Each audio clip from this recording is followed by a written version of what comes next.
especially everybody who's watching online.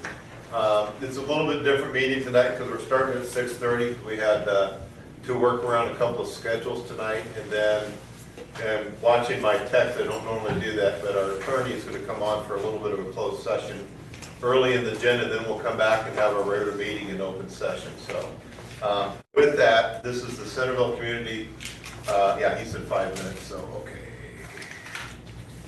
Otherwise, I wouldn't normally be on my phone during the meeting. This is the Centerville Community School District's regular board meeting for July 8, 2024 at 6:30 p.m. in the Centerville Admin Office. The Centerville Community School District mission is that all students will learn well, become lifelong learners, and contribute positively to society. I'd like to call this meeting to order with a roll call, please. Berger. Here. Carter. Here. Heffron. Here. Johnson. He was online. Did you say He that? just popped. Johnson? Muted. Moore. Here. Thomas. Here. Liskus. Here. And I'd like to welcome visitors. We're going to get to the room full here in a minute. I'm here also. Okay, Tom, thank you. I don't see any, are there any visitors that want to make a public comment tonight? No, then I'm going to dispense with the reading of our statement here. What I would like to do is that because we have some new faces in the room, let's go around and make some introductions. So what I would like to do is, so if the board doesn't know, these are our new administrative team in here. So I would like for the board to go around and quickly introduce yourselves, and then I'm going to have all the new faces in the room introduce themselves. So Derek, start with you, and we'll just go around this way. Derek Carter, board member. Mike Moore. Lisa Swartz. Kevin Wiskus. You know Mark Mark. Taylor. Tim Berger, board member. Carol Heffron. Mike Thomas. Okay. So, who would Tom like to Johnson, start? board member. Oh, there you go, Tom, sorry. Thank you, Tom. You skipped me. Yeah, I'm Jared Johnston. I'm the new high school assistant principal and activities director. welcome aboard. And where do you come from? Waterloo West. Waterloo West. I'm Brian Baker. I'm the new principal at Lakeview Elementary. And I come from Burlington. So you previously know Mark, Yes. and you still came. Yeah. I'm Jenny Donalds, new high school principal here in Centerville, and I actually grew up here and went to school here, but have been at Davis County for the past many years, so I'm glad to be here. Okay, well, welcome. So thank you all very much. So we look forward to this year, and we appreciate you guys coming on board. And there's a lot going on, and so we do appreciate you coming to the board meeting. And this is going to be a very long procedural meeting, I'll just tell you right now. And we are going to start off. Unfortunately, as we approve the agenda in the meeting minutes, we're going to kick everybody out for a little while as we have a closed session. And then we're going to come back into open session for the most part of our meeting. So with that, thank you and welcome. You're no longer visitors, your family. So we welcome you here. So with that, I'd like to approve the agenda. It's like all Your family, okay. Okay. Motion to approve the agenda. Second. We have a motion and a second to approve the agenda. All in favor, signify by saying aye. Aye. Aye. Thank you, Tom. We need to approve the minutes from the previous meetings, please. Motion approved. We have a motion and a second to approve the minutes from the previous meetings. All in favor, signify by saying aye. Aye. Aye. All Aye. opposed? We got you, Tom. Thanks. Got it. All opposed? Okay, so the previous meeting minutes are approved. At this point, we do need to go into closed session. And the purpose of the closed session is to discuss strategy with counsel in matters that are presently in litigation, where disclosure would likely be, or would be likely to prejudice or disadvantage the position of the governmental body that is litigation. Feel free to use my office Yeah. if you want. That's Iowa Code 2151C. That is a roll, well, first of all, let me bring up my notes.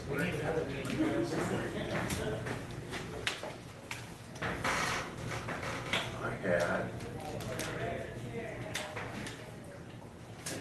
Okay, so before we go into closed session, I just want to make sure that everybody is familiar with Iowa Code Chapter 21 regarding open and closed meetings. Do we have any questions on Chapter 21? Okay. We do have from our attorney, and he will be online here in a minute. I do have in my hands a letter from our attorney, Doug Phillips, that the subject of tonight's closed session is lawful, and that is his formal opinion. So we do have his formal opinion on that tonight in writing. Does anybody have any questions about the purpose of the closed meeting tonight and the reasons to go into closed session? I'd like to remind the board that while we're in closed session, that all discussions must comply with the requirements of Chapter 21, and that we may only discuss the matters authorized by the closed session provisions in Chapter 21. With that, I need a motion, a second, and a roll call, please. Second. We have a motion, second, to go into closed session per our agenda verbiage. All in favor, roll call, please. Berger. Yes. Carter. Yes. Heffernan. Yes. Johnson. Yes. Moore. Yes. Thomas. Yes. Lister. Yes. We are now in closed session, so Cameron, if you would disconnect the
just finish the closed session. Mr. Taylor had to step out of the room. He'll be back in a minute. We'll get going. So we appreciate your patience while we kind of get reset here.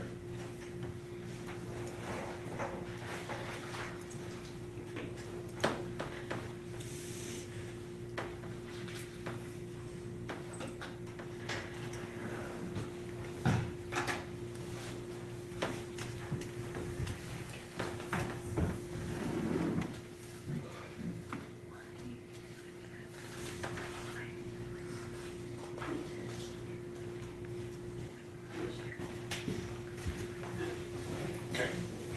All right, we're all back in here. So again, thank you everybody for giving us the grace of time as we finish that board business in closed session. We are now back in open session. Everybody has re-entered the room. And we're going to continue on with item 6, old business. There's 2 items. The first one is approval of participation in the Jester Break Fix Insurance Program. Okay, so Lisa and I had a conversation with one of our, well, with Amy actually, and there is currently from EMC. Yep. So EMC has the major umbrella that Jester works under, or Jester, EMC, and Northside are all like related. They're like cousins. There's a case right now with the Cedar Rapids School District versus the Department of Ed about a really similar product.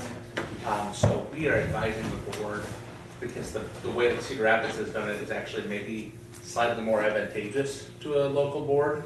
Our advice at this point would be to maybe hold off and see what that case turns out to be, because we may actually get a little bit better deal for us out of that, a little bit better product that we can work with. Not that this is a bad product, I think this is a good one, but just we think we can get a little bit better deal out of it potentially.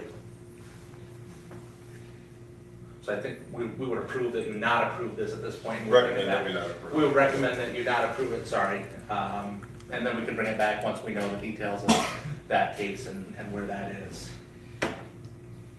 I had also asked for Yes, a summary of repairs. yes. Have we got that? I apologize, we had a couple staff out because of loss of some family during the couple weeks that we've been out. Sure. And we weren't able to get that together for you. Maybe by the next time. Well, and again, I would advise that we not approve this at this point. Right, we'll table it. I would even suggest turning it down. I would suggest not passing it at all at this point. So you're saying if we Don't- just say yeah, don't no, change and then it. we just take it off? And then the we'll whole bring it process? back when we have that information that's more, so that we know what we can do. So yeah, sorry for that. We did just talk about I that, understand. and we just had a situation where we couldn't have our people together for Not a that. problem, not a problem. I move that we not accept the participation in the Jester Break Fix Insurance Company. Perfect way to handle it, thank you. We have a motion second to not approve, this is a little different. We have a motion second to not approve the participation in the program. Does everybody understand that motion? Because it's different than what we normally do. Okay, having said that, all in favor of not approving? We gotta have a second. We had a Oh, excuse me. second. Yeah, that's okay, I got it. I'm just trying to making sure I got the double negative going. So all those in favor of basically turning down this product at this time, signify by saying aye. Aye. All- Aye. all- Thank you, Tom. All opposed? Okay, so that basically comes off our plate. That is a weird way to do that one. I don't think Thank I've you, ever I'm done sorry that in for 5 the years. trouble. No, I just don't, my mind was wrapped around the motion to disapprove something, so. That new information was useful, No. we thought. That's okay. No, that's good. That's good. That's all good, so. Item B, approval of the CHS closed lunch. So we discussed this one before, and as we went around, I'm not sure if all 7 of us were here or not.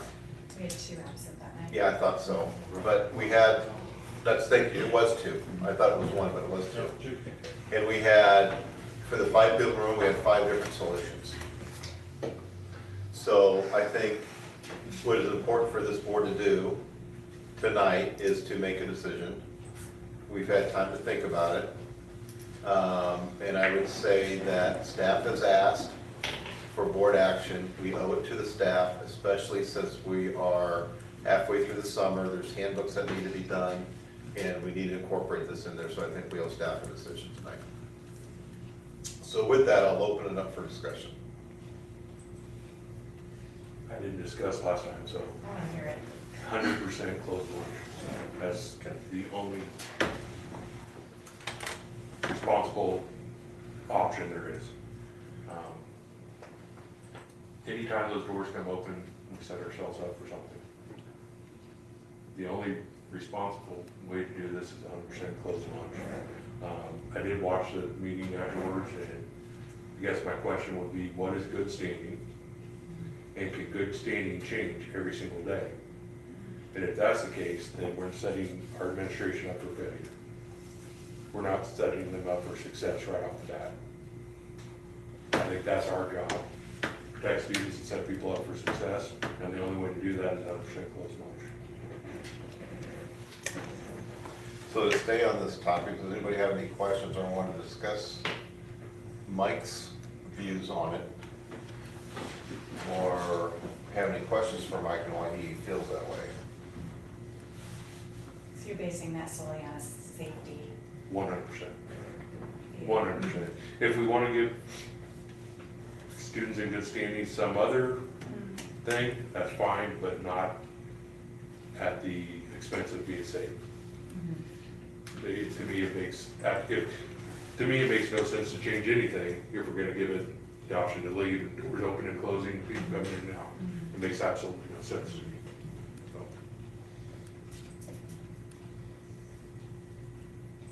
Okay.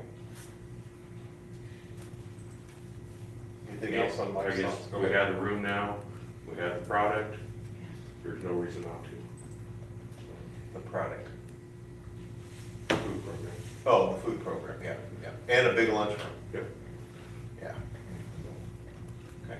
Derek, what's your thoughts? I'm coming around the room, by the way. No, You gotta no, figure you're it fine. out. I had a couple of weeks, obviously, to think about it, and, you know, I didn't go to school here, I grew up in a closed lunch system, didn't know anything different. And obviously, we looked at, you know, several other districts around us. You know, I think it's gonna hurt, it's gonna irritate a lot. But that's what we're here for, and at this point, I would also be in favor of fully closed lunch for Centerville High School. Tom, you got any thoughts?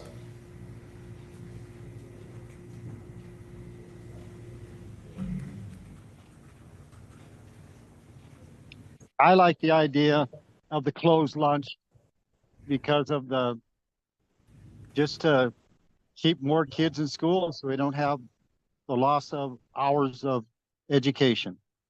Okay. All right, so, and if anybody wants to have a counter proposal, I guess you can do that, so. Mr. Thomas? I would like to know what Mr. Taylor thinks and what our new administrative staff thinks. Okay. Because they will bear the brunt of this. I believe that we'll make whatever the board decides work. This is a charged issue with people, and I think that's gonna give a challenge to a new administrator in a building. That immediately relationships are based on decisions like this, and if before we've had a day of school, we harm that relationship, I'm concerned about that. Personally, as a father of a high school student, I would prefer to see closed lunch, as a father. As an administrator, I've worked in different settings where we do what we get from board policy, and we can make just about anything work. I really do truly believe 100% the pink pass issue has to be dealt with though. No matter what we choose to do, whether it's open for some, closed for others, we have to have the ability to enforce during lunch period. You're not just pink passing and saying, well, my kid gets to go regardless of what the rules say. I think that's the thing that we really need coming out of this, the backing on, because that's been kind of a challenge. So last meeting, we brought up pink pass. Do you feel like you have what? Yeah, I felt pretty good about Okay, getting that okay. backing from the board at that meeting. I just want to make sure that still stands, so. Yeah, I just want to make, that's the big thing that we really need to be able to enforce anything, because if a rule doesn't have to be a rule for everybody, then people look for those ways to snake through, so. This gives us a hard and fast rule that we can stay safe within our parameters.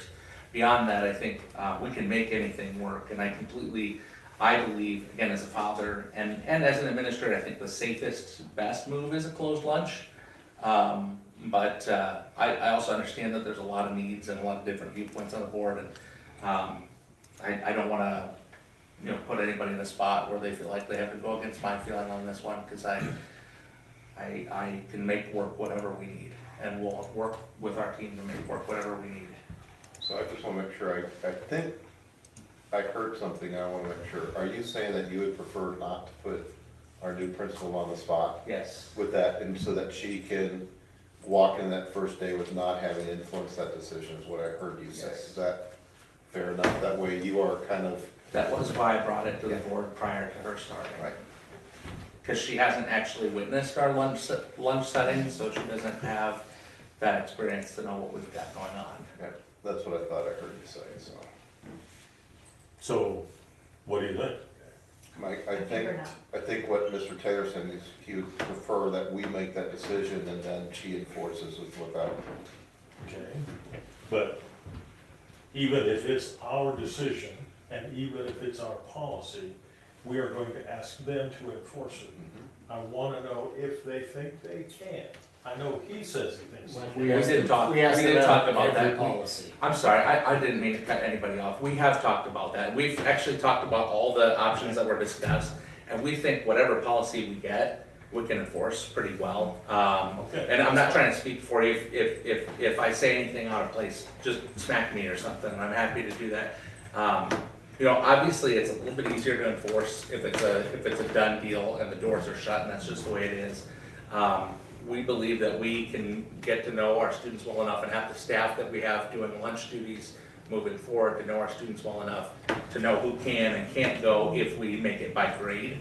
I think that's easier. The question about good standing, and that was a term that I had used because that was something that my school had done when I was a kid. That's a little tougher. The good standing part might be a little bit tougher to enforce, because you can kind of get a pretty good idea of who's in what grade. But if it's a matter of, does that kid have the absentee rate that we've set? Does that kid have the grades? Because I don't know what they got in algebra last semester. That one gets a little tougher for us. Would you agree, kind of in our conversation? Yeah, I think that it does pose its own, It's a there's little gonna be tougher. enforcement issues either way, right? I mean, I really think what it comes down to is being really clear with the expectations with staff, students, and family and community members, and then holding people accountable for those expectations. So I'm not afraid of raising the bar and holding people accountable to that. It's a little bit of a tough position. Yeah, I would bet. So, I And didn't mean to skate. well, and I would guess that the entire community is not watching this, right? And so Well, they can, I mean, there's a pretty wide reach of who will watch this, so yeah. Well, they're gonna know fast. We do pretty well. well, they're gonna know, but they're gonna know that the decision was made. Yeah. Sure. Yeah, and that's okay. I guess one way, all this time that we've talked about it, I haven't had one person reach out to me and said they're against this. no, I haven't I even. mean, so I mean, I think if we look at it, you guys may have, or say no, if we haven't had anyone reach out and say they're against this, and our main job is to protect students and to set our people up for success, to me, the only possible answer on this is closing lunch 100%. With no exceptions.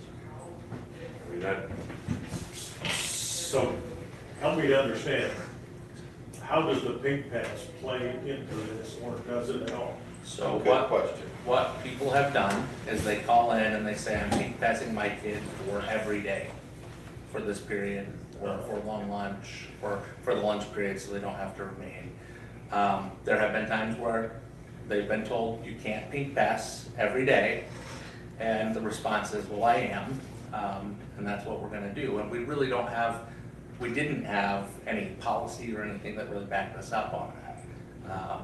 And we believe that we're well within rights as the, what do you call that, the temporary guardian, whatever that legal term is, that if it's unsafe for a student to sleep on their own during that time, we do believe that that's perfectly fair to expect that a parent pick up during that time if they want to pick their child up. That's not to say that you can't have a doctor's appointment. You know, those kind of things do happen, and you'll get a doctor's note, but it's not just every day I want to go home and eat lunch. Every day I want to run out to the store and pick up a lunch. And I think that's what bringing this to the board was attempting to battle. Not about being the fun police. I'm not a very fun guy, but I'm not the fun police, I promise.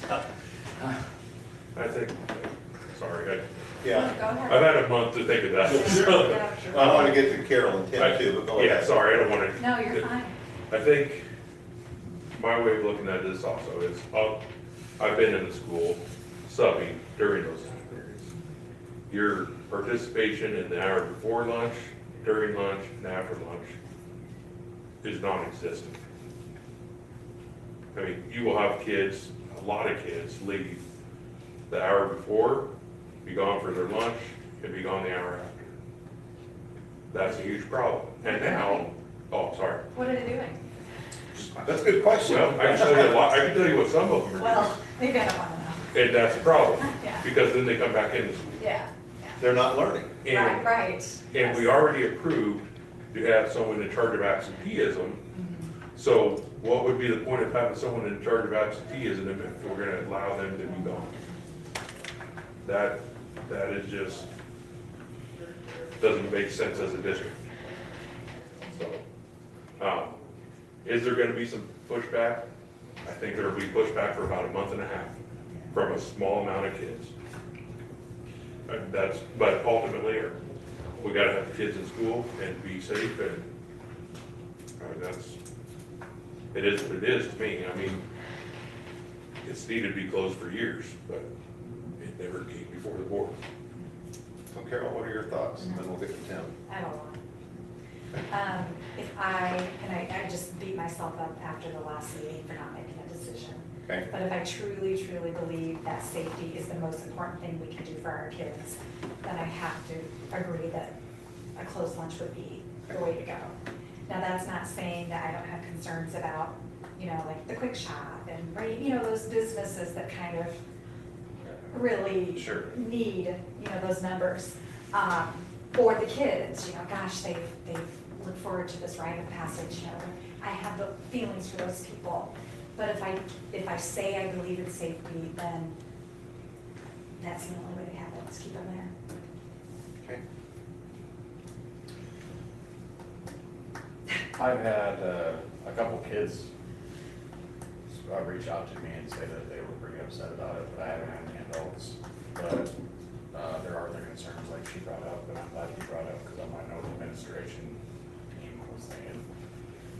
But in the day that, in the age that we're in with the things that have happened just over there, it makes sense to me. And I was surprised, I said that last time, that it was open anyways, so. Here's what I think. And I will say, since I put everybody else on record, I'll go on record myself, because it's not fair to ask all of you to make comments and not me saying things, so. I too grew up in a place that was closed campus. I didn't know anything different. And until we moved here and I found out that you could go to lunch, I was shocked that that could happen. I could tell you that part of the reason that my kids wanted open lunch was because the quality of the lunchroom, Yeah. which was atrocious. Most of my kids went and ate in the band room Yeah. because it was so gross. And I know that we had to kind of clamp down on the band room and all that kind of stuff, but it was not a, that era was not a security thing, it was just a lousy facilities. We have put a ton of money into facilities, and that new, I sometimes, instead of call it the common, I call it the grand foyer. We're trying to provide the best possible lunch environment. We spend in a lot of money on furniture, we're spending a lot of money on open to make the best quality experience we have for them. And so that's part of it, but I do have to agree from a top level issue that to me it is ultimately come down to safety. It would be a lot harder for me to say closed campus in a crappy lunchroom. This is a lot easier because we have a nice facility, but it's hard enough to do security the way it is. And I think it's really hard just to let people come and go at will. And I think I go to the closed lunch, on the side of safety. So that's where I am in this world of school safety. I think that's the right thing that we have to do. So that's where I come down on the issue, so. And if there's any kids listening or watching tonight, I'm so sorry that you have to grow up in a world where we have to, go to extremes to protect you. But, if something happened, we just can't have that. Okay. So, is there any other discussion we need to do? Otherwise, we're gonna need a motion for a second. Go ahead. I don't have a problem with this, okay, as long as we're all, we will be, I'm sure, united on this. But I think we need to visit this pink pass issue. We need a policy for that also. Yeah. So I would like to see a follow-up with that. So what you're saying is not just giving the verbal support from last meeting to Mark, you're saying we need like a written board policy? I think so. Yeah. Okay, that would help to, okay. Thank you. Yeah, Put some teeth to it. yeah, that's a good add, I appreciate that. So, okay, I think we have a decision, but we need to formalize it, so. Can that be done before school starts? I mean, how Yeah, fast well, can how that about we do happen? it with handbooks? Because we're gonna do handbooks on the August meeting, it'd be nice to put that with that. We were trying to figure out the right way to word some of those things already, to maybe bring them to the board with the And then just handbook. codify it in a policy. If we put it right in there, then that'd be really nice, actually. Different topic, but is that So the do you cell want- phone stuff's gonna go in the handbook? Yeah. Okay. So at the next meeting, then we talk about pink pass? Yeah, that would help a lot, actually. If we've got words, I think that really helps, something that's gonna improve. So Mr. Moore, you're gonna put it in the motion? I will make the motion. I'm glad you said that, go ahead, make the full motion. so I we will know. make the motion to close lunch for all students 9 through 12. Second. That's assuming that, we have a motion second, so that's assuming that K through 8's already closed. Right, I don't know what, yeah. It's, because this is for. yeah, they can't, they're not hopping on their bikes and running. Well, I just want to make sure that Mrs. Schofield doesn't have a loophole there where kids are gonna leave. Not that I know. No. Okay, all right, I just want to make sure. You don't. Okay, so we have a motion second to, I guess I can modify, Students. yeah. well, Can I modify my? sure. Yeah. Okay, I make a motion that all students in the Centerville Community School District have closed lunch. Okay. Second. We have a motion second to close lunch and all Centerville Community School District buildings. A motion second on the table. All in favor signify by saying aye. Aye. Aye. Aye. Motion passes unanimously. Thank you. Thank you. New business. Approval of the tentative settlement agreement negotiated by EMC in the case of Doe versus Centerville Community School Districts. Motion to approve tentative settlement agreement negotiated by EMC in the case of Doe versus Centerville CSD. Second. We have a motion, a second. All in favor signify. Roll call. Let's wait. Oh, it doesn't say roll call, but you want us to have a roll call? Yeah. Okay, we'll do that by roll call. Thank you. Berger? Oh, sorry. So, go ahead. Yes. Berger? Carter? Yes. Hepburn? Yes. Johnson? Yes, and I apologize. I'm going to leave the meeting after this vote, but thanks to Kate for helping setting it up. Thank you so much. But I'm leaving now. Thank you. Moore? Yes. Thomas? Yes. Wiskus? Yes.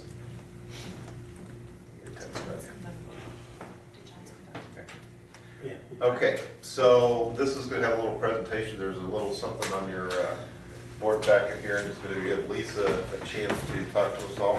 And it's a resolution to consider continued participation in the instructional support program. I apologize. I was gonna put it on the screen and, Okay. my You got laptop is not available. I'll just go through the slides here.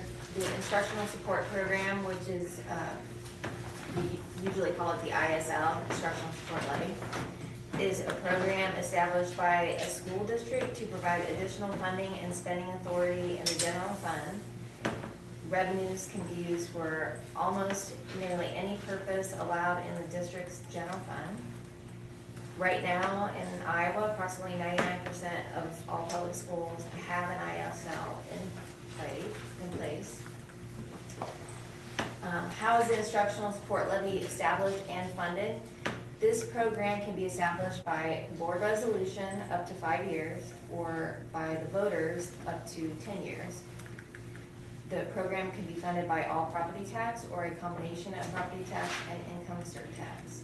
And it may not exceed 10% of the district's regular program district costs.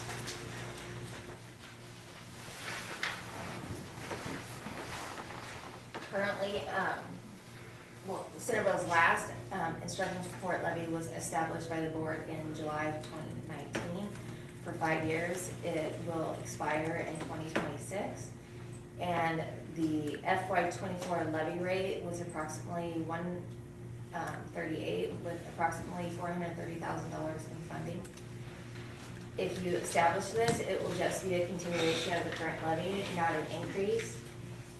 The next page shows you a slide from our budget presentation back in April or March, whenever it was, just to show you that line number 2, the instructional support, that's the $1.38, so it's already included in your tax rate. So if you don't approve this, then it goes away. If you approve it, it stays. An instructional support levy timeline. So tonight, I'm hoping that the board passes this resolution for continued participation, and that resolution sets the public hearing. And then August 12th, we'll have the public hearing, and the board passes the second resolution. From August 13th till September 9th, the district has to wait the required 28-day waiting period. And then after that, on September 10th, they'll send the final documents to the Certified Department of Management. And that is all that you have to do. Does anybody have any questions? So there's no voting? Not, well, the board will. Oh, right. Yeah. Right, Right. because it's not a public vote. Okay, Right. yeah, if we were gonna do it for 10 years, we would do that. All right. So, in our FY25 budget, we're looking at dropping it by 5 cents. Well, right, yeah. Right? So even if we vote on this, the levy's going down. For FY25. Right. Yep, Right. yep, So FY25 is the last year we can do this based on current passage. Okay. Yeah. So for us to do this, to continue on past next year, we have to enact this now. And that number fluctuates a little bit with budgeting, right, Yeah. every year. So it's not always 138. Right. Like next year, it's a little bit less. What causes it to fluctuate? All things with the budget, so enrollment, income surtax rate, we changed that last year, a variety of things. Okay.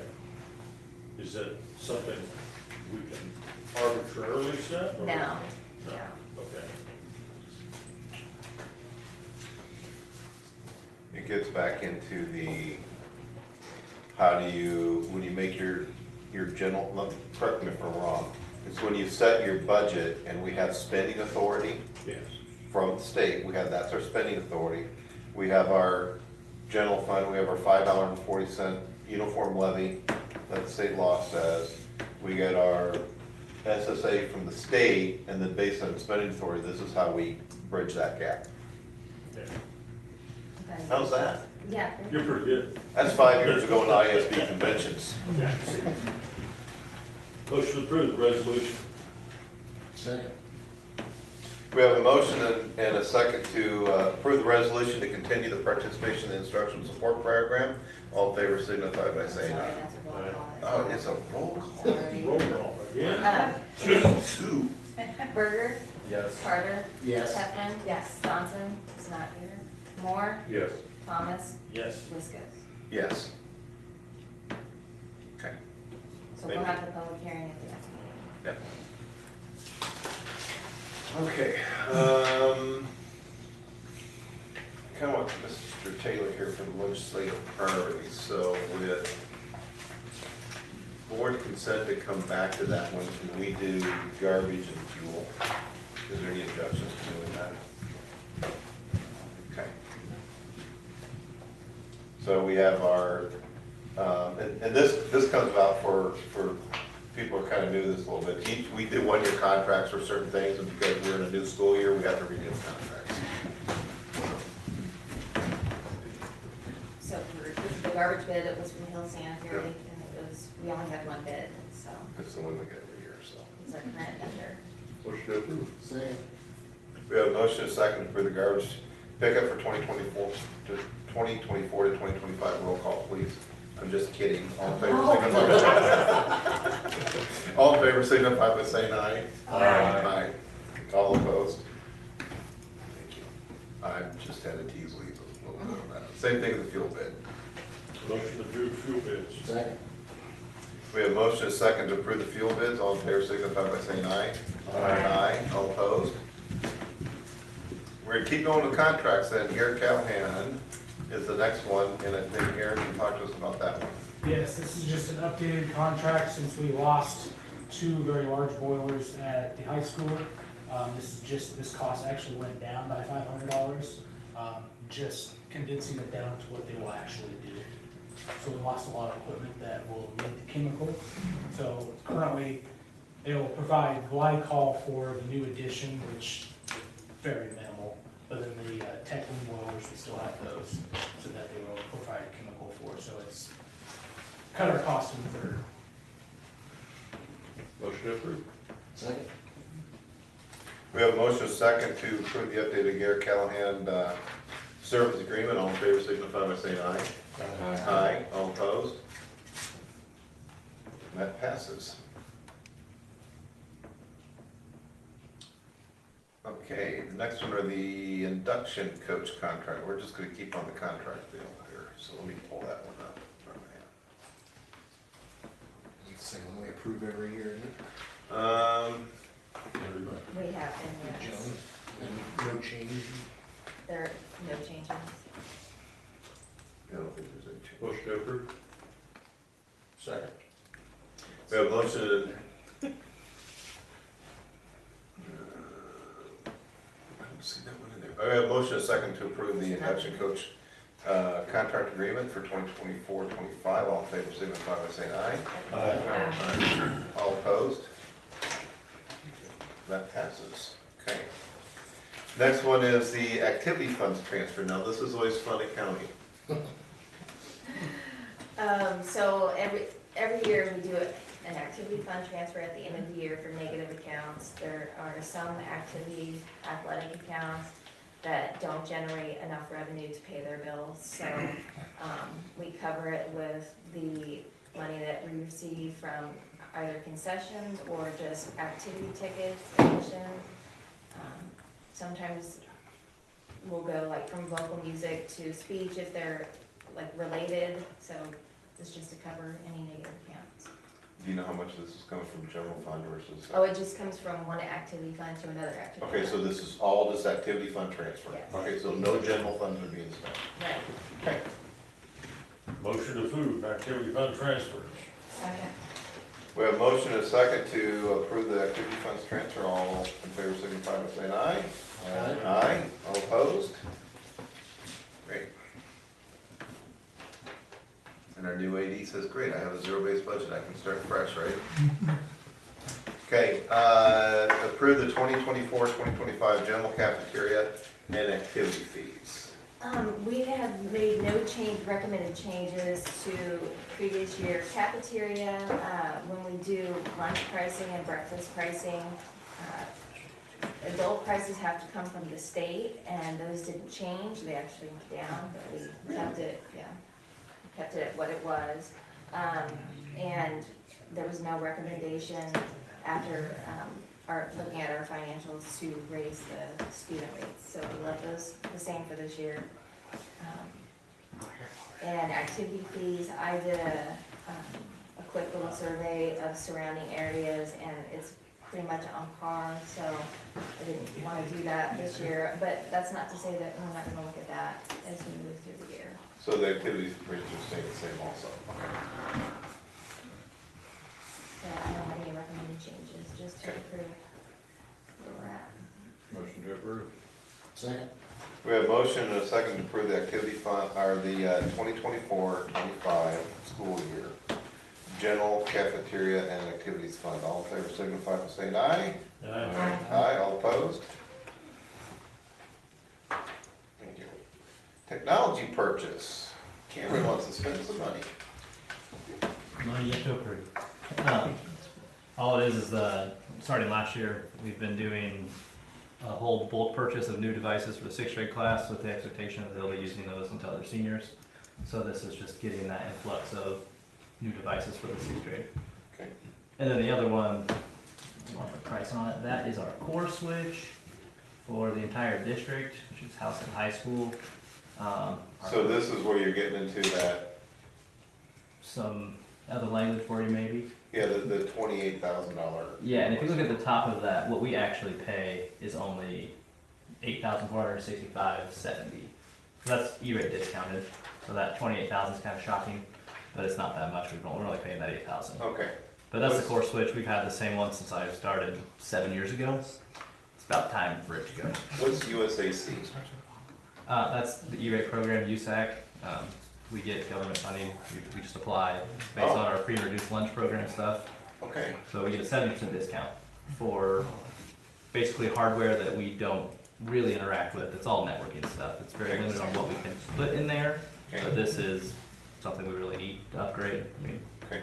it'll go out eventually, and better to have a new one now. Okay. Motion to approve technology purchase. Second. We have a motion and a second to approve technology purchase. All in favor signify by saying aye.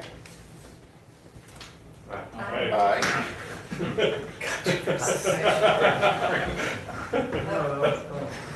Motion passes, good sir. Sorry, I don't know how this all works for sure, but going back to the activity one you guys passed, I did get an email like right at lunch today that the conference is increasing. Like so everybody else at their last AD meeting had voted on this, and I just found out about this afternoon. But it's $6 for high school events, $5 for middle school. That's everybody else in our conference is going to that. And I think ours is 5 and 4. And so I don't know. Sorry about that. Brian scrolled down just as you were voting on it. Okay. Yeah, I think what I would say is talk to Mark. Okay. And we're gonna direct you to handle it that way, so. We'll bring it back. Yeah. Bring it back in August. Yeah. Yeah. so. That's okay, that's, I'd rather have you say something, we'll get you on the right track than not say something, so. I appreciate your phone cover, by the way. Thank you. Nice. Okay. Did you see it? Oh, I am, Oh, yeah, yeah, he's strong. he's in. Yeah. quick. Okay, I'm getting a little bit of quandary because I'm not sure Mark is, I know he's got a lot of I things going checked, on. I just thought maybe there was something he needed, he had to take a phone call. I didn't mean to butt Right, in. and that's fine. Yeah, Yeah, I know he's got a lot of things yeah, going I on. didn't mean to butt in. So, I think I want to wait on board policies, so, is that? Legislation. Well, I guess we can come back to that. I was curious what his priorities were. We can go back and discuss it. So I'm gonna try and do as much before we get back on the legislative priorities. So, we're gonna have, let's wait on the policies, let's wait on the baseball field options. Well, I'll tell you the baseball field options. I'll just tell you this right now is Derek and Mark and I met with Jason Frazier out with All Play. He laid out, here are some options for us. And basically what we have right now is, here are some options that we could do some things down there. And really, we know nothing else. Other than they think they could make the space work, but we don't know about funding, we don't know about cost, we don't know about estimates, we don't know about timeline, we don't know about anything. All we know is that the city has said, if you want to come up by Appaloosa All Play, here's a place for you. And that's really all we know. So. The biggest question was just a feel from the board on what direction to try and go. Yeah, and that may be, I think I want Mark for that conversation, so. But I guess if we want to have a little discussion on that is, do we want to pursue something with Indian Hills, or do we want to have Mark continue to put some energy towards our own ball field? I think we have to think long-term, Meaning, meaning, okay, then what scenario will come up next? yeah, Just keep putting money into something that really isn't ours. I think we need to think about the future of Centerville baseball and. so long-term meaning our own facilities, is that what? Yes. Okay, got it. Yes. The other thing is many times people get wound up in, let's get this built, it's gonna cost this much. But it's another field we have to maintain. So we have to not only consider what it's gonna cost to do that, but then we also have to be aware of our ongoing every year cost. Yeah, and part of that with Jason is that we could probably work some out with the city. Yes, there'd be a cost, but it'd be kind of a, I don't want to leave anybody the impression that Jason made any promises. No. Other than there would be some joint maintenance opportunities. How's that? Is that You have fair time, enough, right, Derek? Aaron? Oh, totally. I guess, I don't want to put words in Jason's mouth, so. Yeah. No. But we did kind of talk about, it's like, yeah, we can work that out. It was kind of like, yeah. But even short term here, Yeah. even if we decided tonight that we wanted a baseball field and we knew where we were gonna put it, it's probably not gonna be ready for next year. No, it's gonna be a couple years, so. Yeah. So we're probably need to figure out being in your bills for another year. And I think you're right, yeah, we know that, so. I'll catch up here in a second. I guess I'm kind of, I'd like to look at the option of having our own field, Okay. but knowing that's gonna take a while. In that, looking into it, I think it makes sense to look at turf as opposed to all natural. So, That'll be a lot more expensive, so that may be a longer time frame for funding on it. So, if we do I that. mean, I just think, kind of like, we invested in the future of the football field and soccer and stuff like that. If we're gonna do it, we need to do it the right way. And I did talk to Rochelle today about that, sorry about that, I have to step out for a moment there. And we can do, if we do our own ball field, we can do where we do grass initially, but she has all the sheeted structure for us, all the stuff we need to be able to make a transition to turf pretty easily down the road. So I kind of talked to her today about if we do a field of our own, how could we face that so that we can get through on cash flow wise? So that's like $400,000 or $500,000 more than grass. Correct. So it may not be something we could afford right away. But down the road, it'd be an add-on that we could do. Yeah, and we just kind of got into high levels on this about, we Yeah, met with, no, it's okay. I just told we met with you, Derek and I, we met with Jason. And it's just like, there's an offer of land out there if we want to think about it. Yeah. And that's about as deep as we got with Jason. And in terms of the flip side, because I wanted to make sure, kind of in my emails I've been sharing, that I would share all sides of it. So Matt and I have had some pretty productive conversations with Indian Hills too.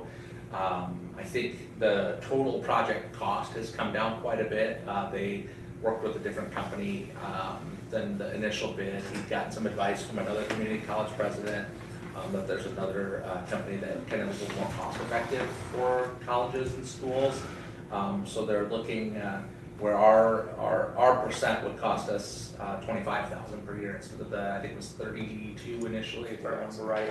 So it comes down a little bit from there. We did talk about what signage would look like. So there's a sign that says home of the Indian Hills baseball team. It would also say home of the Big Reds there, and there's some video signage that they would put up. Just kind of sharing all the different pieces there. But I think if we were going to do something ourselves, we're looking at probably 3 years, realistically, to pull this off. Yeah, that's very reasonable. And it won't be like a football field if we get the substructure in. Will be good, yeah. Yeah, and then, but. That's the part that she talked about. Yeah, was having that the ready. football field was a huge expense just for the substructure. Yeah, it was $100,000 add-on surprise. Mhm. Yeah, just because the soil was there. I mean, not just the hundreds of $1,000s they knew about, there was a $100,000 add-on. That they added on. Yeah, for compaction, yeah. Yeah. In terms of with the city, if we would end up at the all-play location, we talked about maybe having some shared facilities there. There was talk that maybe in their long-range parks plan, they have a plan for a concession stand closer to all the fields up there, that we could be a part of that for our use for our games. And maybe instead of doing concessions under our press box, we could do restrooms there and have that be a shared facility to be worked on by both groups. So I think both options that we've seen are kind of interested in supporting us. There is a third option that I need to go to a meeting to find out if it's an option or not, but that's with the county conservation. The field, what would that be? Would that be south? South. So that'd be just south of Paul Johnson Field. It had been laser leveled for soccer at one point. So we just have to see if that kind of fits into their plan, because they've just taken ownership of that. They've got some plan for some new cabins there and everything. So trying to see if that would be a possibility too. But that one seems a little less likely, I'd say, than, the all-play spot is something that the city has said, yeah, I mean, we'd have to pass it officially, but they feel pretty good about it. And I think what is very important to say is from Jason is just, this is the opening, let's talk. Do we want to talk more about it? That's all it was. So there's no guarantees. They don't have any plans. They're still working on their vision for that facility. It's still being in the process of being transferred to them. They have to deal with girls youth softball, and there's a lot of things that is just going to take time. A lot of moving pieces still. I did have a question. I know that Indian Hills thought it was going to, price might come down. Yeah. But it was just for 10 years. Right. Pay for the improvements. So what happens after that? Yeah, and that's a question that we're still kind of working out. I'd asked that if we end up going their direction, or I'm thinking we were gonna go their direction, that we have, like, signed, not a handshake, not a wink nod, but like, what would it look like for years 10 through 20 maybe, for a cost. 10 years is 25,000, it's 250,000. Yeah. A whole lot less than putting in our own field. And then you have more improvements that will be done by then, Well, it probably would be, but even at that, it's still less money than we would spend in our own field, and in 10 years, we would want to improve our own field, so it's kind of a wash there. Yeah. Sharing with the college is not out of the question. Right. I don't think. Even if it sounds like we're throwing money away there, but we're. I have heard from concerned parents, kids coming up through the baseball program and they're like, we're, they just kind of want to know Yeah. that they have a future. Well, and I think that's true for kind of all parties in this. Our conversations, Matt and I have had really good conversations about this that have been pretty productive and, just trying to speak to how we can make it a good experience for everybody. If we're gonna have a capital investment, we wanna have a home with it and some guarantees that our home won't be pulled out at any point. Because really, when you talk about, high-end CEO level leadership in these type of organizations, by the time we get through that 10 years, the law of averages says you could have 2 different people discussing what to do on that That's back right. end. So just having something on paper where we can, now I sure as heck hope not. I hope that we're still talking about it and we've got a little bit more gray and we're good to go. But you just never know. So we just figure something on paper is better than. The only way, and this is me personally, but the only way at this point I would consider anything long-term with Indian Hills would be any student playing in that big red uniform is playing on Tallahassee Field. It's an absolute embarrassment for our middle school students and our front 8-9 ball playing on that thing you call a practice field. They can't even slide it. No, you can't slide it home, the outfield's got divots, I mean, it's embarrassing to listen to other fans come in and talk about it, and then you go up and say. It's not maintained, it's just a dirt No. lot. And, That's not last night, Chet freshmen were high school, so in my mind, they should have had that opportunity to play on the field. And I get $250,000 is a lot less than $3 million. But the bottom line is that's general fund money at this point. I don't know about you, but I like teachers and aides. So I'd rather push forward with, pardon the pun, but I want to take my ball and go home. I did talk to Rochelle when you talk about kind of the costs. So what I suggested to her is if we did go the route of building our own, and again, that's assuming that we would accept the bid that FRK would put on being an architect for that project. I mean, that board would decide that. But for her proposal with that, I suggested rather than like we did with value engineering where it was, here's the project, what do we want to take off? But rather, here's the base, what do we want to add on? Yeah. I think that kind of gives us some goals. We need to look at budgets. We need to get with Matt Gillespie and look at our long-term financial plan of what can we afford, how much do we have? Because we don't have any bonding capacity, so this would have to come out of things like SAVE and PEPAL and things like that. So what is the cash flow projections that we could do some things? Do we need to save for a few years? There's a lot of things in this. I think what really Mark and I talked about for the purpose of this meeting is, do we want, as a board, want Mark to continue to look at things? Because we also probably need to have some savings in there for big ticket, unexpected expenses too. And I think in fairness to Indian Hills too, because. Yeah. It's, and I have to ask myself, how many baseball fields do we even send it on? It's one thing to say, well, we got one at high school, they got one at college, but how many do you need? Well, you need little league fields, and you need middle school fields, and you need high school fields, and you need college fields. Authority Field is a college field, the dimensions are much bigger than your standard high school field. I know, but that doesn't mean we can't play it. Those middle school kids playing on that practice field, that is not safe. Well, all the home area is all AstroTurf. And they know they're not supposed to slide, but you can't tell me some kid is going to. Well, the unofficial rule is you come off a third, you hit the turf and you're safe.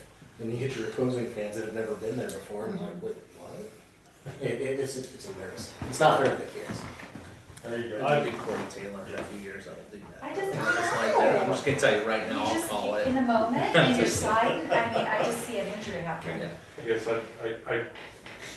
I'd like to see, sorry, Mark, work on both options. Yes. Continue with both. Keep going on both. Yeah. Okay. And I'll be the first one to admit, I don't know anything about baseball. Oh. So you can discount most of the things I say. 9 players, 9 innings. Yeah, I got that part. After that, I don't know.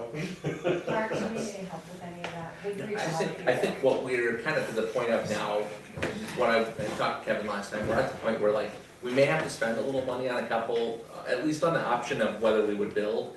Because the next step from talking to Rochelle is probably surveying that land out there to make sure that everything can fit that needs to fit in there. I don't know what it costs to survey, I can't imagine it's a super astronomical cost. Maybe. So I think it's probably within my threshold, I would imagine, but, that's probably a step that we would take, so I just wanted to make sure there wasn't a side that was maybe dead with the board, and then spend money on that, I think all options are open to discussion. Okay. We gotta figure out what's gonna take to get the utilities in there. yeah. The Well, good news is they just upgraded electric out to all we have a play new transformer. this last year, yeah, I'm thinking water and sewer. that's the. Well, that's, Jason was saying that would probably be part of the city's contribution, so. Yeah. So, So I think the step is, let's look at some budgets, let's look at how much we can Yeah. afford. That's kind that's of very important. it's probably the next steps. And I think we were planning this week to try to reach out to Matt and check cash flow and see just what that looks like. That's It's right. really a cash flow issue, maybe not long-term having the money, but just getting it in the right times and the phases to need where we'll need it. Okay. All right. So while you were out, we skipped over a few things because we thought you might want to participate. Sorry about that. No, you're fine, we get it. And so we're gonna go back to item C, approve the 2025 ISD legislative priorities. I thought you might want to have a voice in that. Definitely have feelings, I guess. Yeah. So we're supposed to recommend 3, right? This is the way it goes. It's 4. 4? Oh, yeah. Maybe. Usually 4, it's usually 3. Okay, just go with 4. Okay. Or 3. 3 out of the 7? Yeah. So what ISB has, they have a legislative advocacy department or group, or at least a person. And so they do put all of these, but it's really what they want from schools is to say, what do you really want to focus on? So I don't know how many of the 337 districts actually provide something back, and I don't know how they go through the process, but they still want participation, so. This is just kind of, if Mark, if you got some recommendations, I have some thoughts on them too. But what would our priorities be for the ISB to advocate for us? Well, I mean, they picked some good ones here to choose between. I think my concern would be, where do you think that your advocacy is probably gonna be well spent? I think while I agree with some of their feelings on school choice, I don't think that you're gonna get a lot of traction right now on advocating for anything to change in that realm. So I would probably avoid that one, as a good one to miss on here. We've done a lot of work with infrastructure, so, that's been important to us. And I haven't heard of the details of something that's coming our direction to cause an issue on that anytime soon. However, if that ends up being false, we'll really want to advocate on that. I can get behind any of the rest of these. Early childhood would be a really big one. Safety would be really big. I'll tell you one of my thoughts, and this is a weird observation I have. I had a daughter graduated from UNI this past spring, and I went to the graduation, and that ceremony was the School of Business, which she was in, and School of Education. UNI being formerly known in the 50s as Iowa State's Teachers College, and Teacher U. There were probably as many graduates of the School of Business as there was teachers. The number of teachers graduating from the largest teacher college in the state of Iowa was shockingly low. And that's a concern for the pipeline of teachers. I would have expected that to be 2 or 3 times the number. I don't know why, I just thought there should be more. Yeah, that is a big deal. We've been pretty lucky. We've been pretty blessed to fill our positions well here. So that's not a quality as more of a quantity and availability. I think that's really, I think that would make all of their jobs easier down the road if there were more teachers to recruit from. So, I know it says teacher quality, but quality has to start with at least some graduates. I'm gonna be honest on this one, I don't really have an opinion on any of it, because the way I've seen it over the last 5 years being on the board, none of it matters, because what happens at the Capitol happens at the Capitol, and everything that we've talked about and voted on before doesn't matter to them anyway, so. No, that's what I said 3 years ago, and Marty made me come up with something. I mean, honestly, the stuff we've talked, every year I've been on this board, and everything we've come up with, the Capitol doesn't, they do whatever they want anyway, so we're paying someone to advocate, and it doesn't work, so. Hey, they know more than, Yeah, Because they've done it. oh yeah, they've all went to school, that's all you gotta have. so whatever three people come up with, I'll vote for I it. tried that 3 years ago. Yeah. If we're looking for an item that maybe has some traction, the early childhood had some traction last session. It's a workforce issue, good early childhood and access to that, so I think that kind of aligns with some of the philosophies that have kind of guided things. So that could be a good one to advocate for, to try to get some ground. We obviously know educationally the importance of early childhood, in helping our kids to be more prepared. But there is also that factor of having a place for kids to be that's good for them and develops them, rather than, right now I think a big thing is iPads and TVs. So getting them away from that, and getting them with people who are going to help them continue to grow as a young person. So I would think if you're really looking for something to gain traction with, early childhood is probably a good one. You got a little hope there. I could use it when it comes to this, because it's never, yeah. He's just down on this. Fair enough, I respect it. I think safety would probably be one that we should have. So And that will get traction. There's two. Yeah. Yeah.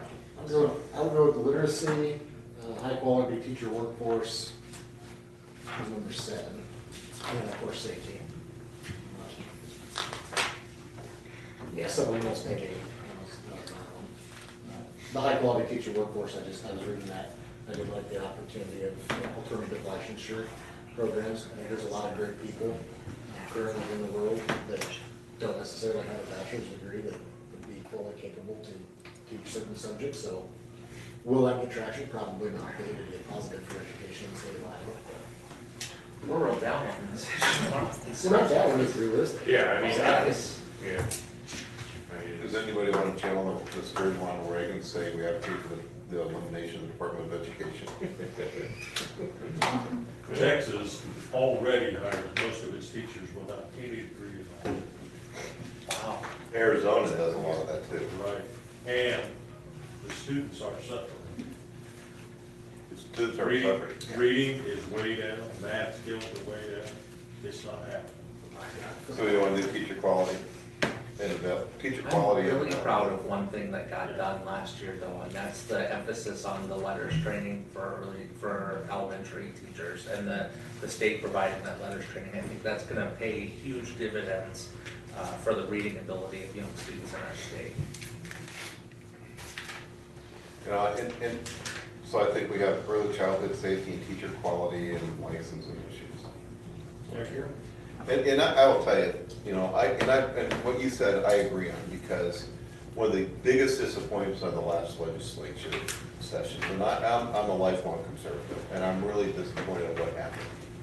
Or it was last year or the year before, 2 years ago, when the legislature voted to give $931 million over 4 years in vouchers to private schools with zero financial accountability.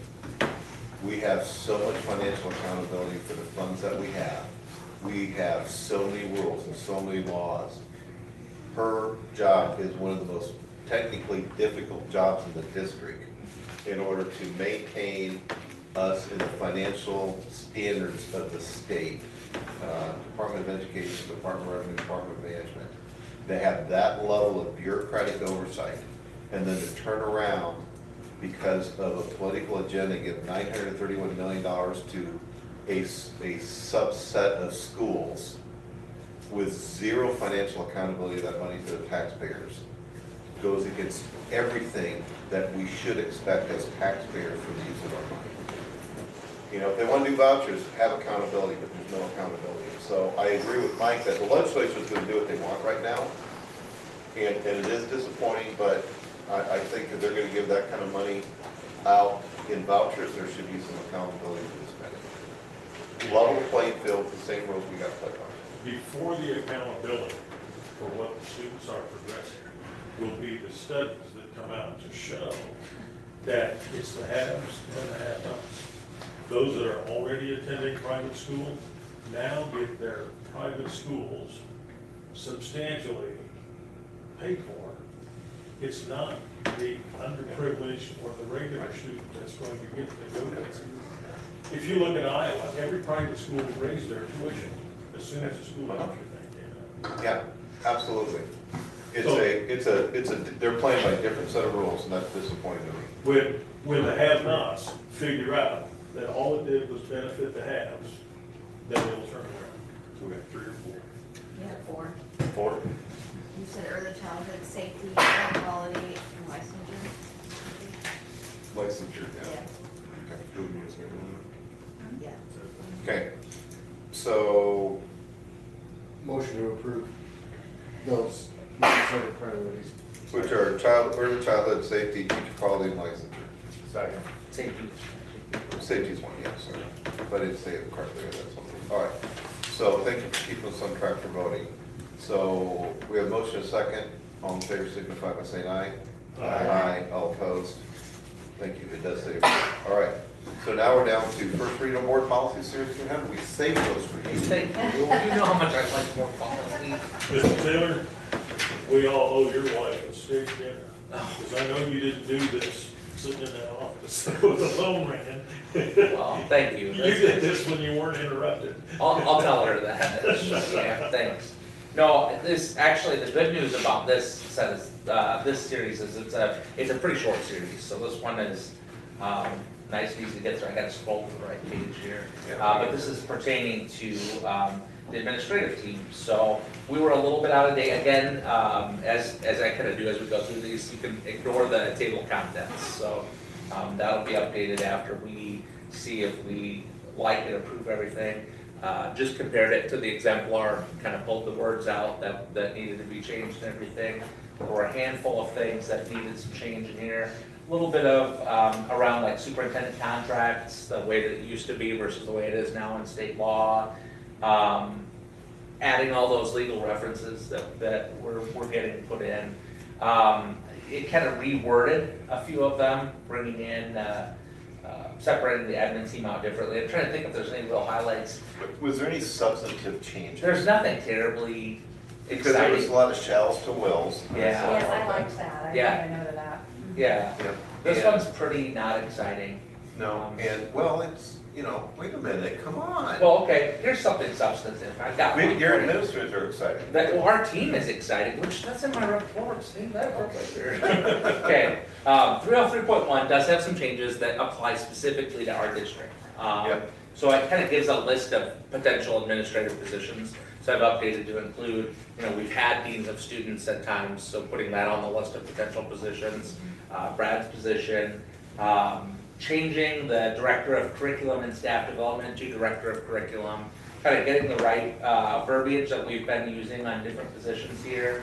I did leave in one that we haven't used, but that some districts have been kind of using throughout the state. Not that I'm looking to use it right now or anything, but that's the school administrative manager. That's just something some schools have done as a tool to kind of help support admin teams.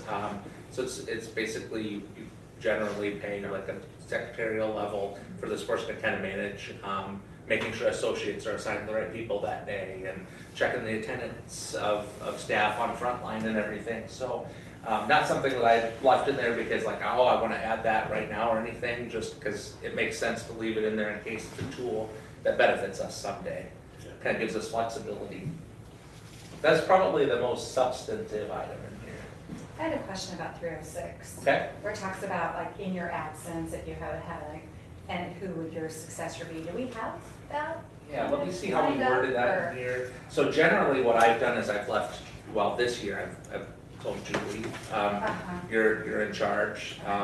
And we've got a pretty good deal worked out where she knows kind of average day-to-day things, go ahead and take care of it. But if it's something that's gonna raise to a little bit higher level, call my cell and we'll work through it. Cause I just don't miss a whole ton, and when I do, I'm usually like just at a doctor's appointment or something, so. I just thought, well, you know, things happen. And Right, yeah. You know, let's say heaven forbid hospitalized for a Right. period of time and you weren't able to. My Yeah. advice would be to, at that point, to have Julie be the person designated, and I think, I'm trying to remember how I worded this in here. Believe, so it's temporary, the superintendent, puts that person in place is the way I think we have it. And then if it's a long-term absence, so like if I would say that, you know, I would be in a hospital for a month or two, the board would want to take action to put in a permanent, or at least a long-term, Because of a license. acting superintendent, yeah. And the good news is, by the, soon, Julie's licensure will officially say superintendent. Oh, it She will. can officially do those things if something would happen with I that. didn't know it. She's just waiting on the official side. I thought she. Yeah, so- she's done it. I shouldn't tell her story, but I'm excited for her. I think she, you know, she deserves to have that on her license. Well, that sounds wrong. That sounds bad. No, it's a thing that you should positively have on your license. We took it positive, so. Okay, good.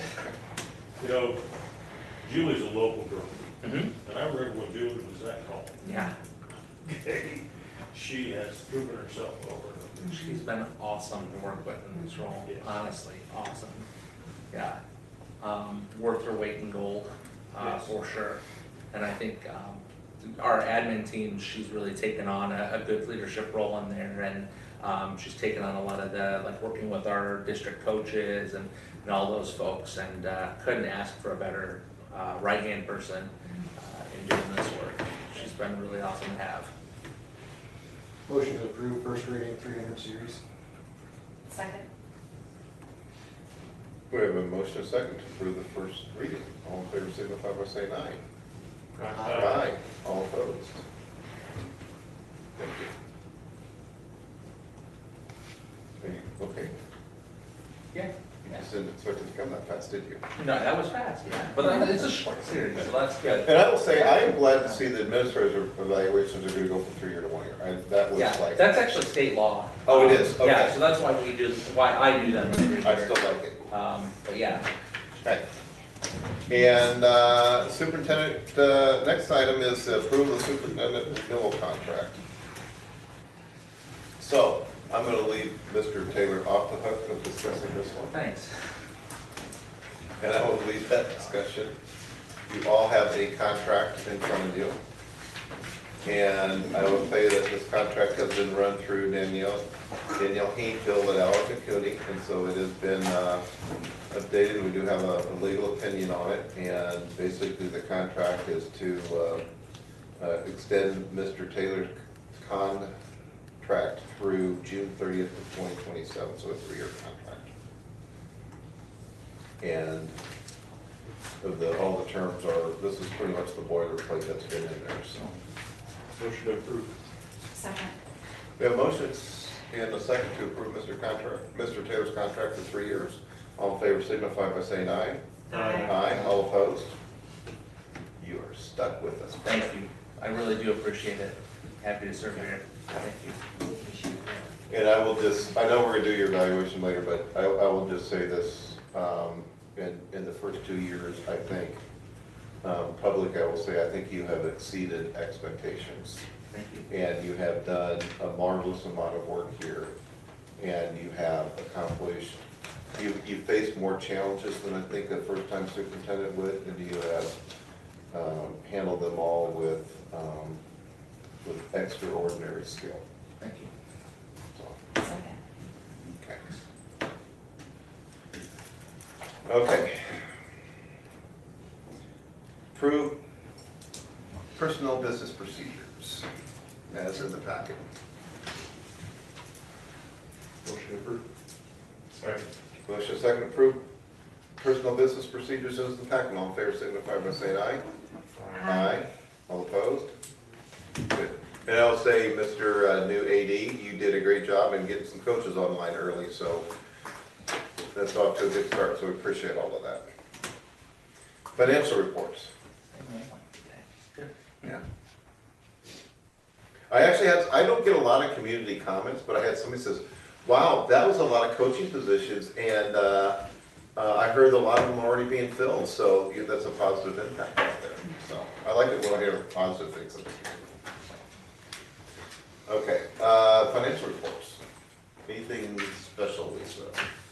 No, just the way the month fell, we only had 3 days, a lot of bills come in after the third, so we got a lot on the table.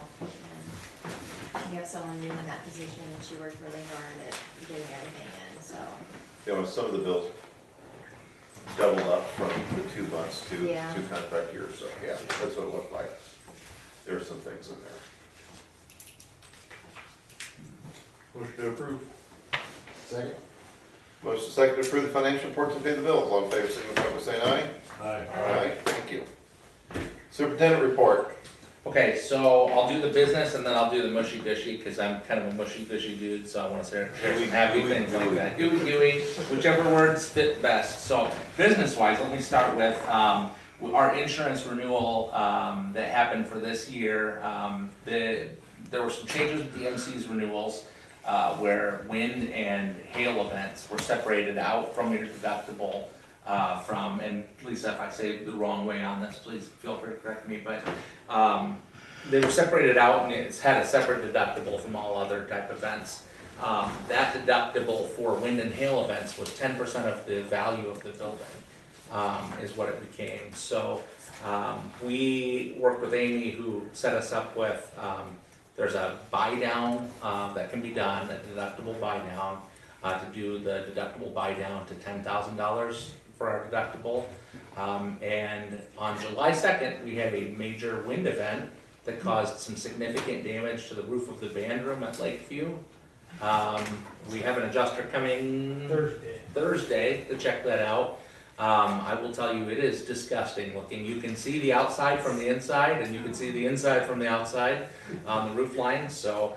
Yeah, there's bricks that have been dislodged. That roof has been dislodged.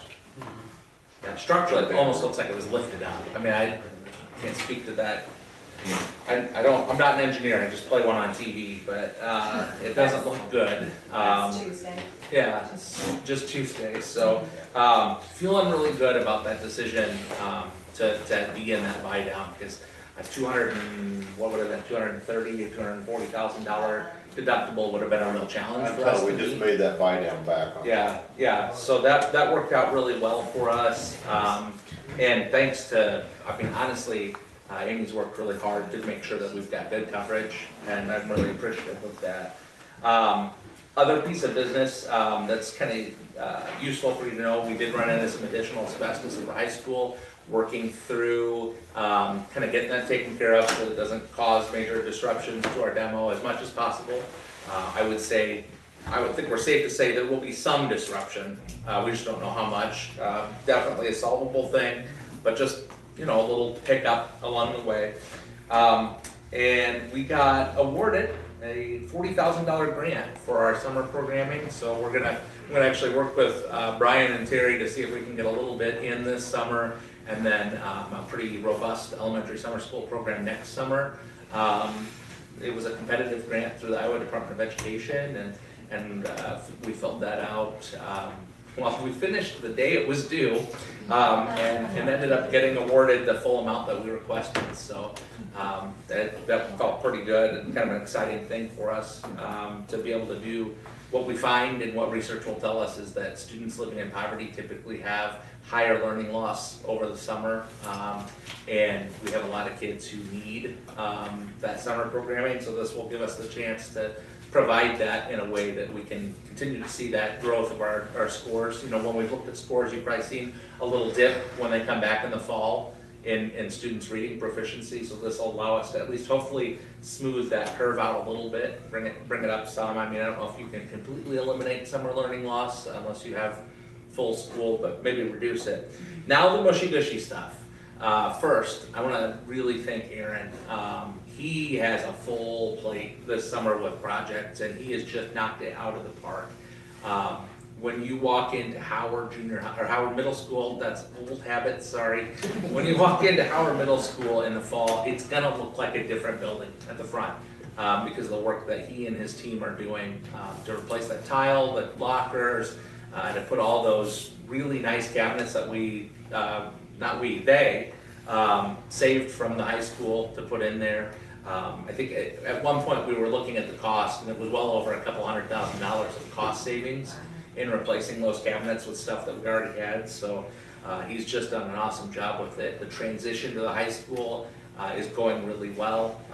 He's just kind of, any hit that's come, he's taken it and he moves on, and just does a good job making sure we'll be ready for the fall. So really appreciative to him. And then the other mushy gushy thing is we've had a really cool, unique opportunity because of all the construction and maybe our high school staff not being able to get into their offices always, in that a lot of our administrative staff has spent some time officing out of Lakeview this summer at some point. So there's been a lot of camaraderie built where typically you would come in July 1st and everybody would work in their own building and you just meet up at those admin meetings. But they've been together. I called Brian today to ask him about something that we need to do, and he and Jared were working through something, and you're not gonna often get to see an opportunity in a district even of our size where the AD and the elementary principal are working on a project, but I think that kind of relationship building that we're getting with this team is gonna really pay off for us moving forward. It's a really fun bunch that we've got together. So we're gonna have a really, really good time. So that's my mushy gushy stuff there. Okay. Board member takeaways. I can't remember if I went first last time, it was my turn or not. I don't want to double it, but I don't remember, so I'm just gonna say Mike. Because I'm not sure if it was good. I just don't want to double dip on the first time, so. With pressure on here. You know, I start going around with the new this way every time. If you haven't picked up on the pattern, every week, every month, I just pick the next person in line to start, so. Looking forward to all the new buildings and how they're gonna be this year. It's exciting, the community's excited, so welcome to our new employees and administrators, and looking forward to a great year. I guess maybe, think of what I should say, so for the new administrators, we do board takeaways. And that's a chance, every board member to kind of speak at the end of something that they learned tonight, something they need to learn more about, or something, some observation from the meeting, or something they think the board needs to consider. So it's just kind of our chance to go around and kind of wrap up a comment based on the meeting tonight. So that's why we do it if you haven't seen this before, so. And really what it is, it came from about 4 years ago, nobody's paid attention to meetings, this is how I got them to pay attention, so. Derek. Again, I'm breaking Kevin's rule, we're not supposed to duplicate. But again, as a number one, as a parent of 3 young boys in the district, being 2 buildings now, well, it's still 2 buildings, but as a parent, I'm excited for the direction this district's going.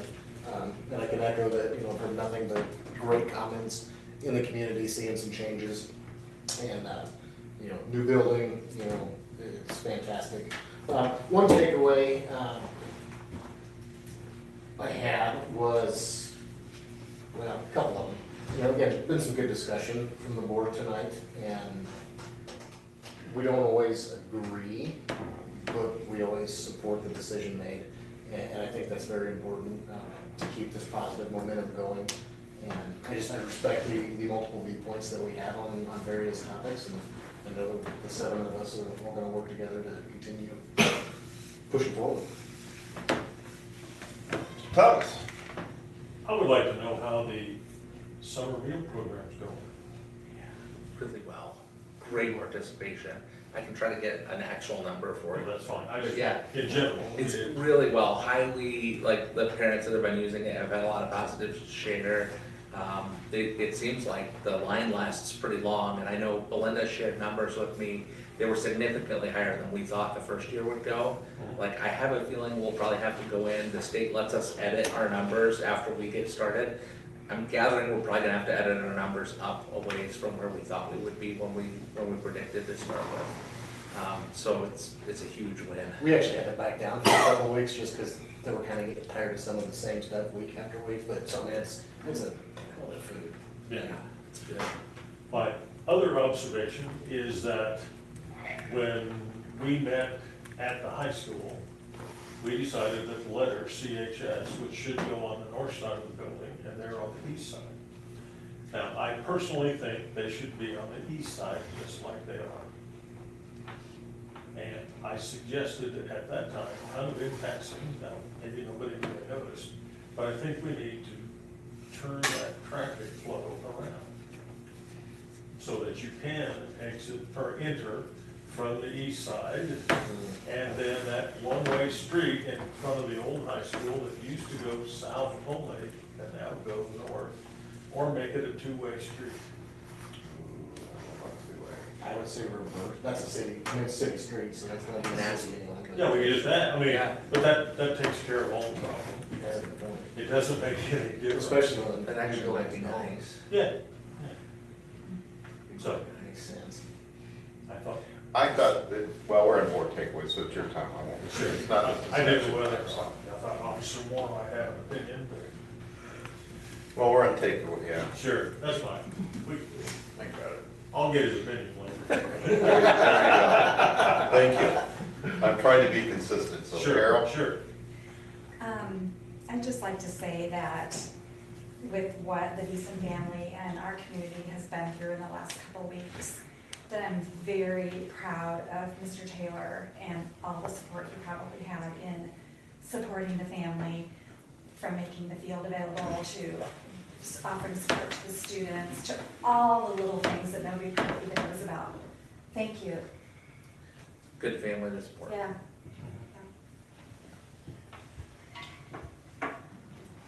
Yep.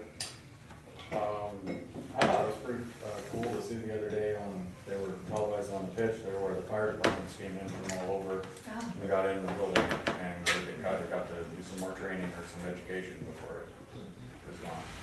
So I guess I missed that was gonna happen, and I seen it, and I was like, that's a really good idea. You know, that's a really good observation, because one of the things I heard, not to bring my own discussion was, but there were people from like Minnesota, Wisconsin to train at that place.